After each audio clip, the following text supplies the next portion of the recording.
first I have to decide, do I want to stay in the victim mode or do I want to be out of it? That's it. Well, let me clarify that actually, because if we use the quadrant theory, yes, there's 3 questions you have to ask yourself at yes, any given moment when you're yes, working with the yes, quadrant map. That's what it the comes first down question to. is,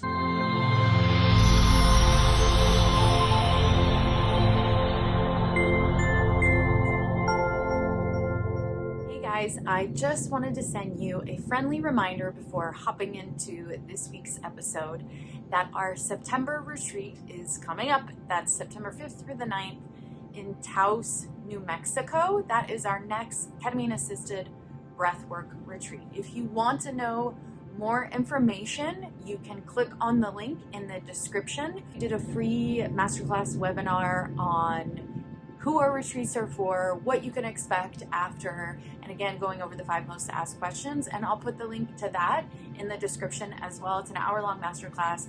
It will answer all your questions and tell you, I think you'll walk away with an understanding if a retreat is good for you. So I just wanted to remind you, because flying into Taos, the longer you wait, the price can go up on flights. So we wanted to send this quick reminder out to anyone that is interested to check out the information and then reach out if the retreat is calling to you. I hope to see some of you there. Why do I seem smaller than you? How is that Hello. possible? You're tiny and you're trying to out. You know, when I do the YouTube videos, it's a nice, elegant, easy intro. When we do them together, it's a lot of chaos. Well, you have to mix it up. You have to entertain people as So well. welcome to this educate. week's episode, the entertainment. Murphy. The entertainment. What's the word I'm thinking of? The entertainment version. The entertainment version. You get us to entertain you. On this week's episode, we do like to switch it up. I like to do some of just him, of just me, and then us together. So you get all around all the nonsense, all the craziness, right, honey?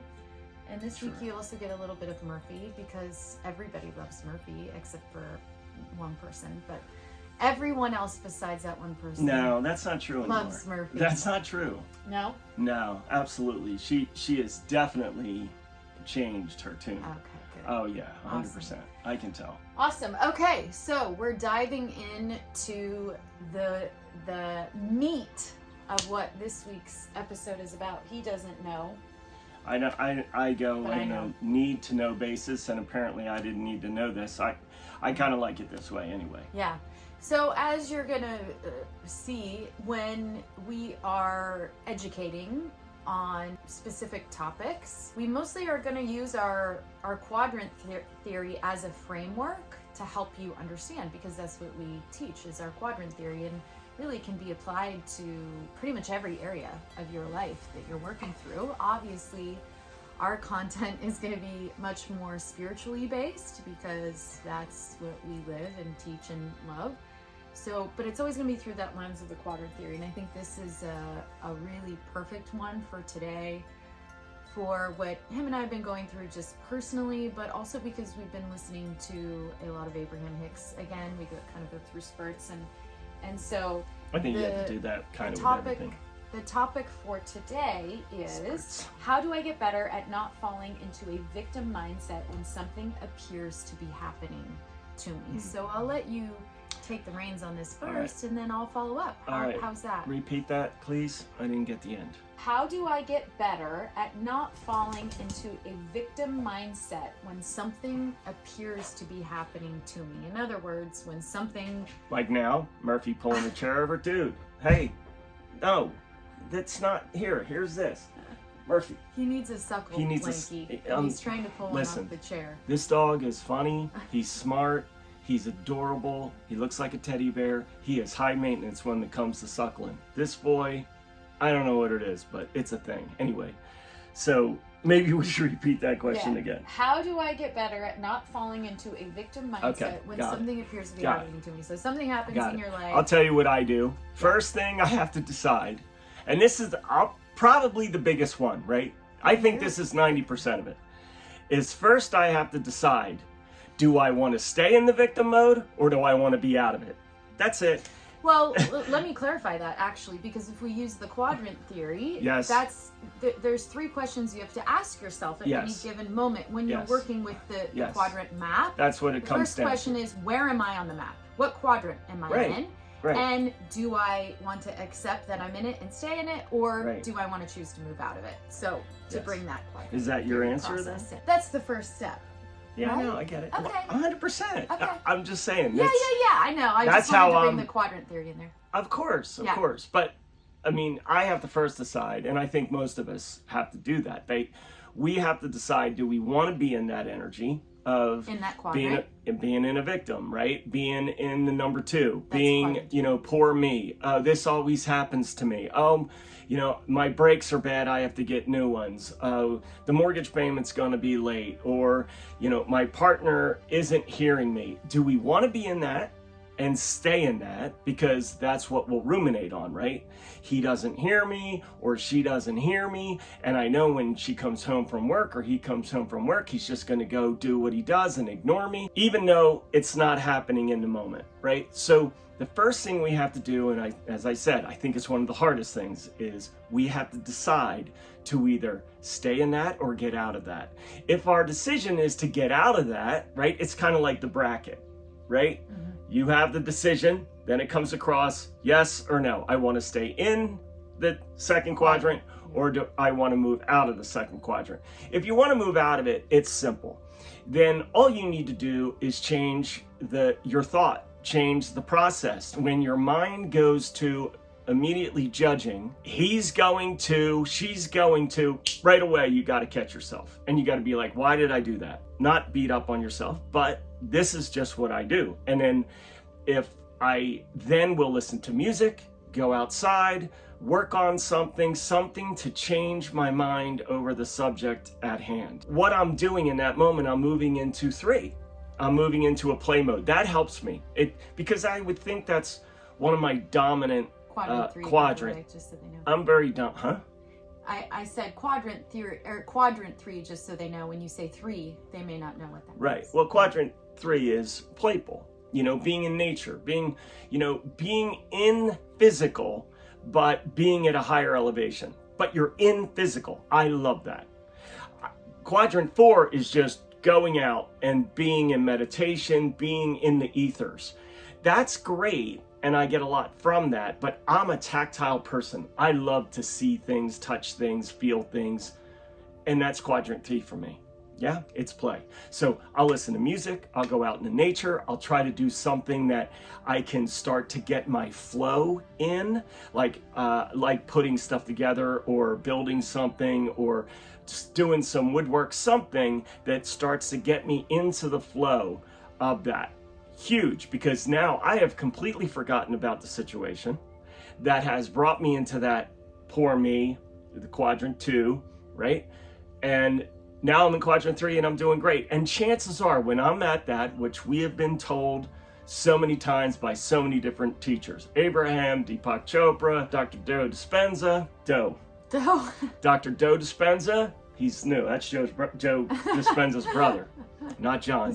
His twin brother. Yes, so many. Ramtha, you name it. It's all the same. It's the energy in which you are in which you are going to feel. So if I'm in that 3 quadrant and I feel I'm listening to the music, I'm doing things with my hands, I'm in the flow of it, my energy is going to kind of respond to that. So now chances are, the story was with the partner, if she comes home, chances are she's going to be in that energy as well, because what you have to understand is every experience that you have on this earth is a reflection of you.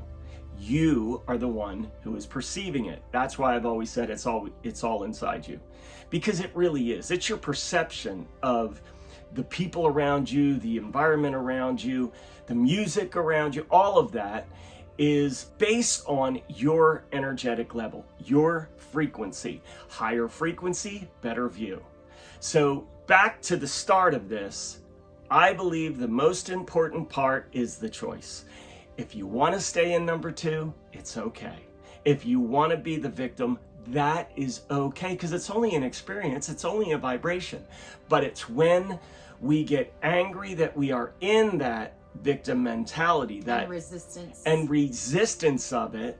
That's what we have to realize, that it's been your choice all along. So if you're still feeling that, then that was your choice. It's not too late to change it. You can always change it. You don't have to beat up on yourself, because that's number two too. When we judge ourselves, beat up on ourselves, guilt, shame, all those lower emotions, all quadrant 2. Yes? Mm-hmm. So that's my answer. Long-winded as it was. It wasn't too long-winded, actually. Actually, I was really, yeah. You really? I'm in quadrant 3 now, so yeah. I'm in my play. Yeah. Yes. Yeah.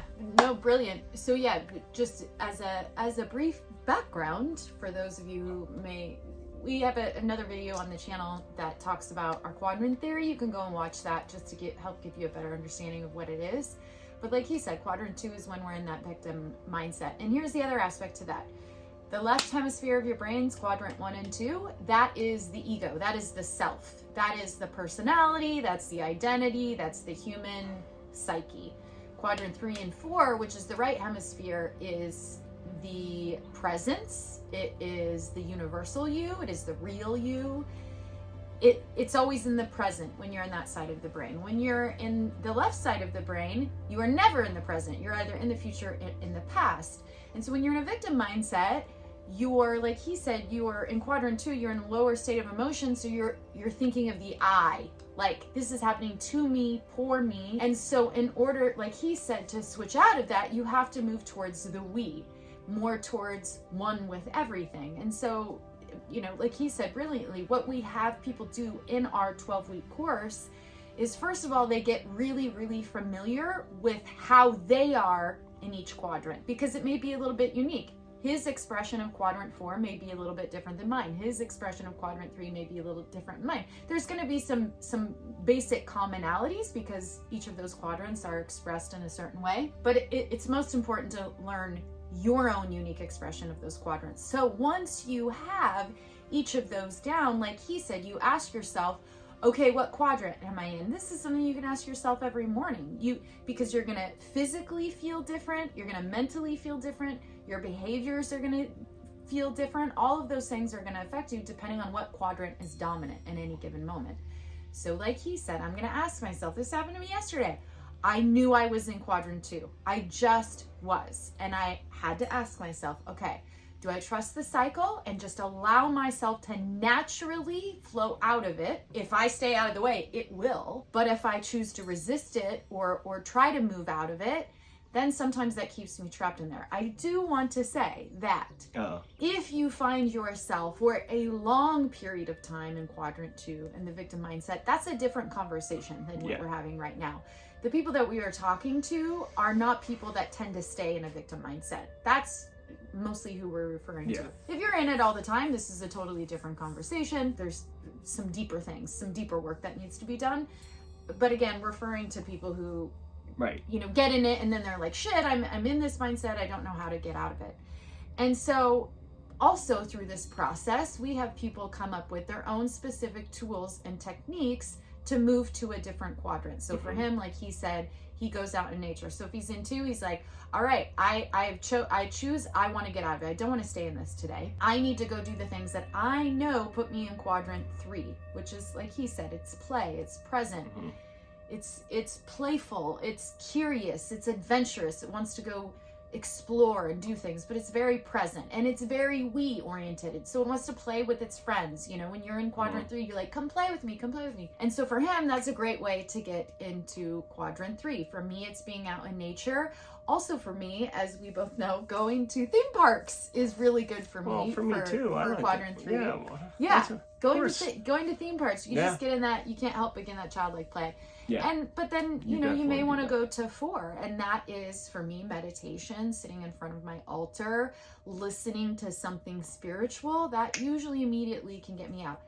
The fastest way to do it, 2 of the fastest ways to get out, if you know you want to get out of the mindset, number 1, music.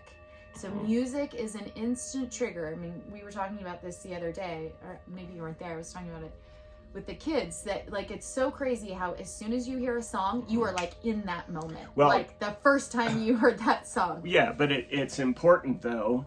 You want to listen to, something that's going to be elevated, right? For sure. And listen, I would like to listen to sad songs, right? Who was that? Sad songs make you cry. Is that Billy Ocean? That just popped in my head. Hey, I don't know. Anyway, if you want to have that emotional release, like maybe, like you just need a good cry, right? You're going to listen to a sadder song that kind of, helps push that up because the body starts to get the feeling of it.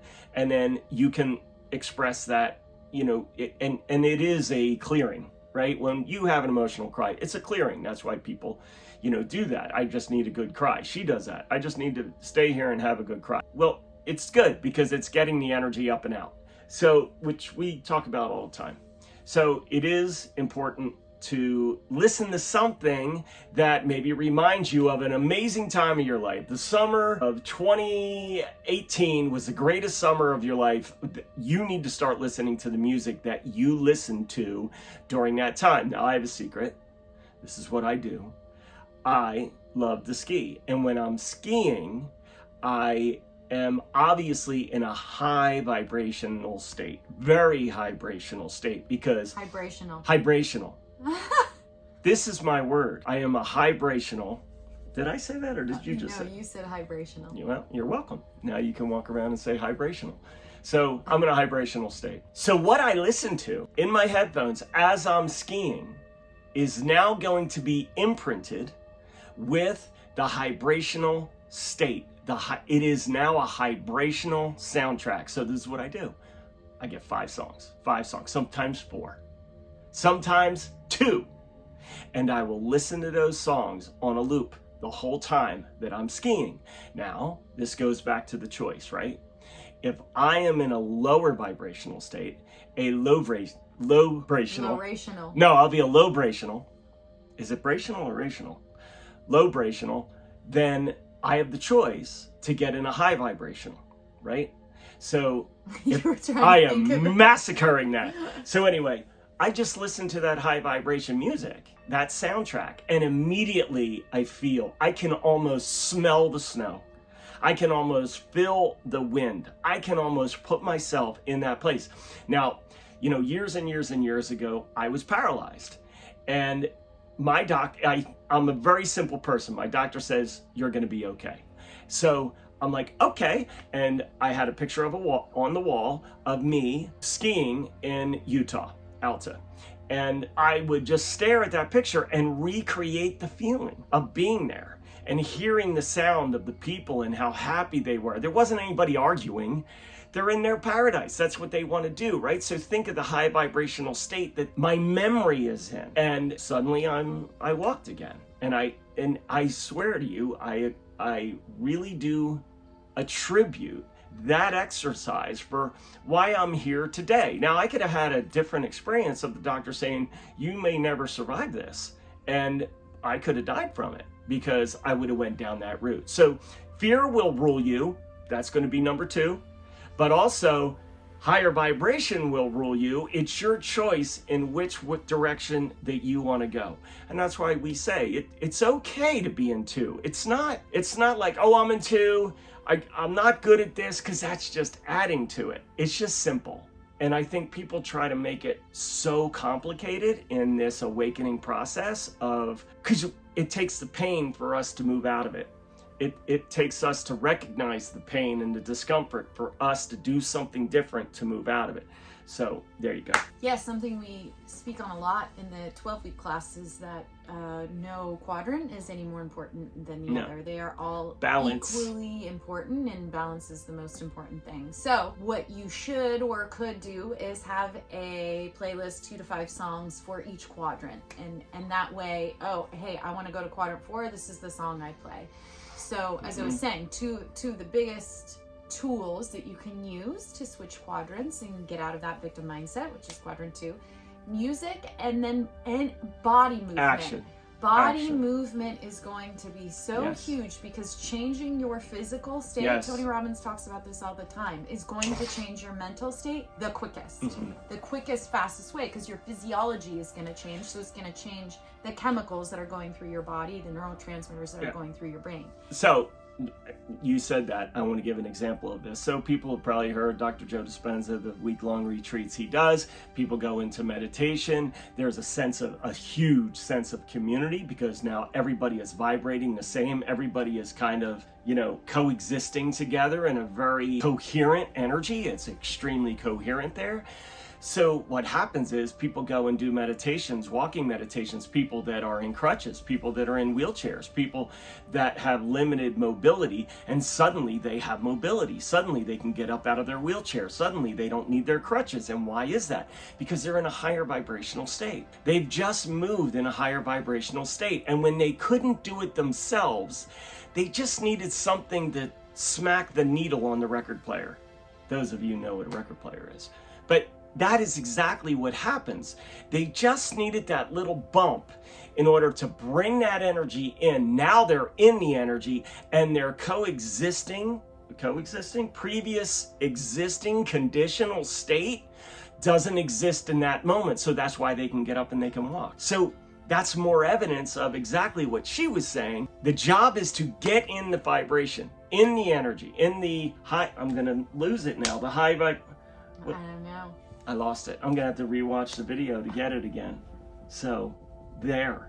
Yeah, last thing I'll say before we wrap this up is, in order to get to quadrant 3, which is actually, we use the flow cycle too in our teaching, and the quadrant 3 in the flow cycle is the release stage. So it means you've been in the struggle phase, which is quadrant 1, you're learning something, then you have to go release, and that's quadrant 3. And so that includes some sort of physical activity, but what we have each person do is identify their unique release activity. And all that means is each of us have our own release activity that just puts us in a sort of a sort of neutral state. So it's some sort of physical activity that we don't have to think much about. We've done it a million times, but we get just really present. For us, it's skiing, as he said. Or Also, traveling, even just traveling, also driving. Yoga, when we go on hikes, when we can be out in nature, when we go on hikes. So each person, Near the for water, you, on the water. maybe gardening. Yeah. It may, whatever that is, you have to find what that is, that unique activity to you that helps you put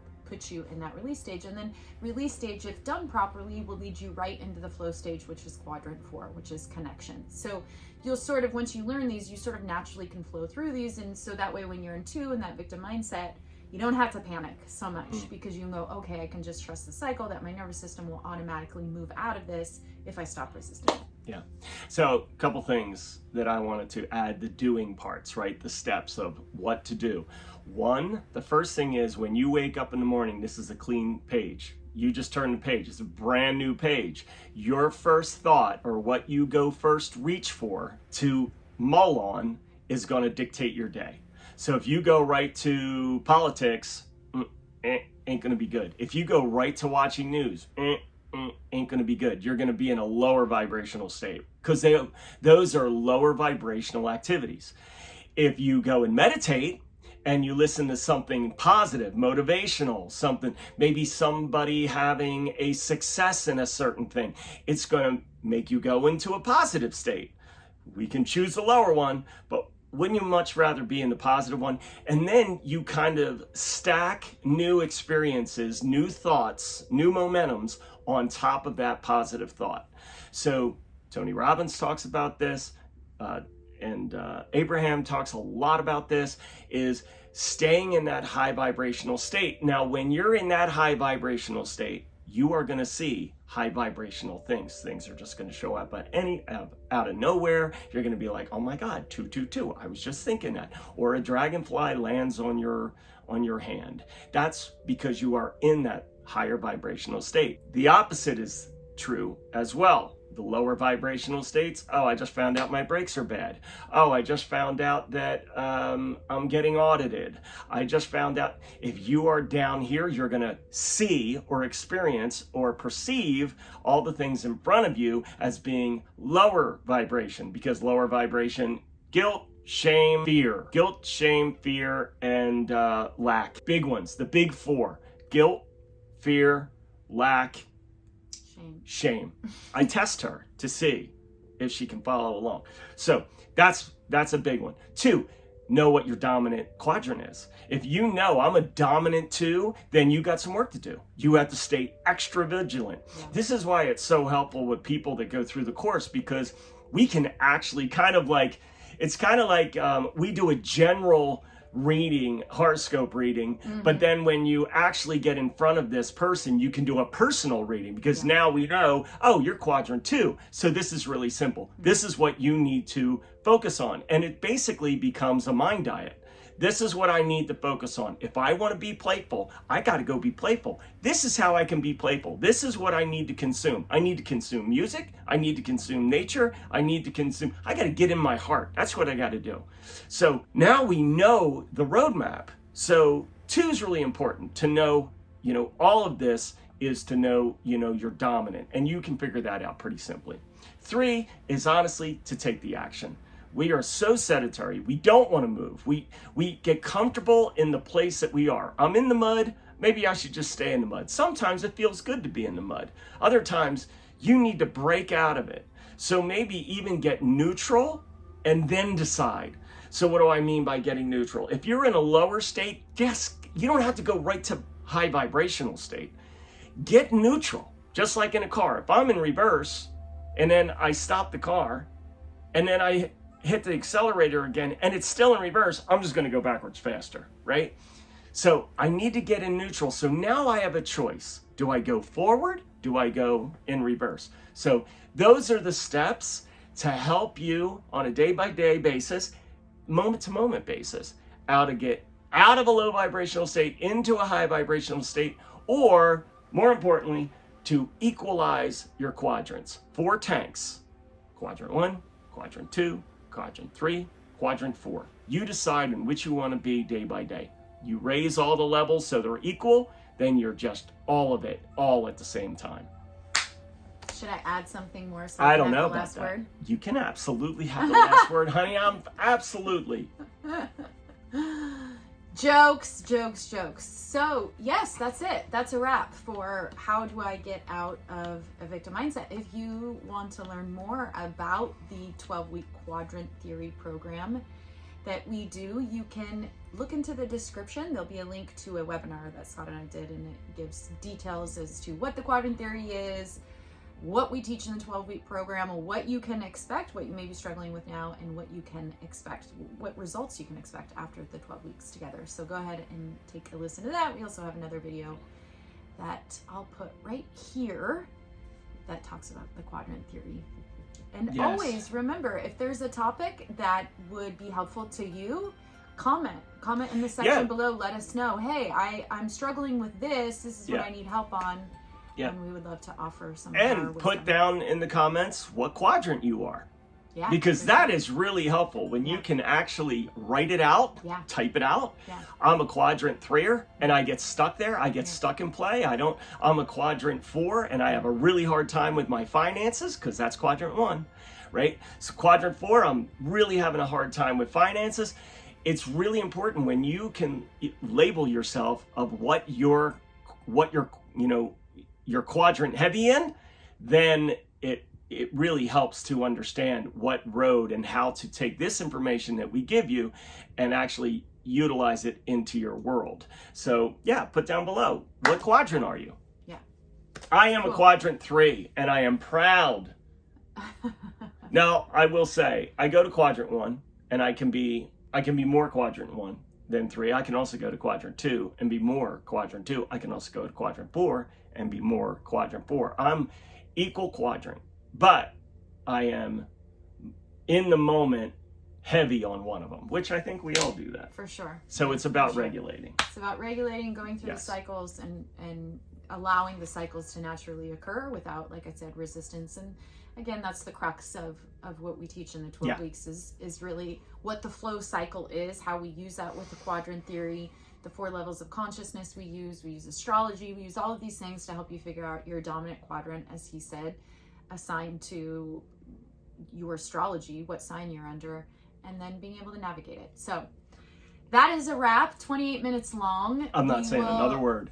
But he just said another word. He can't help himself. All right, we hope you guys enjoyed. Let us know in the comments if this was helpful for you. Check out our quadrant theory class, masterclass webinar in the description below, and we will see you next week. That is a wrap. Goodbye.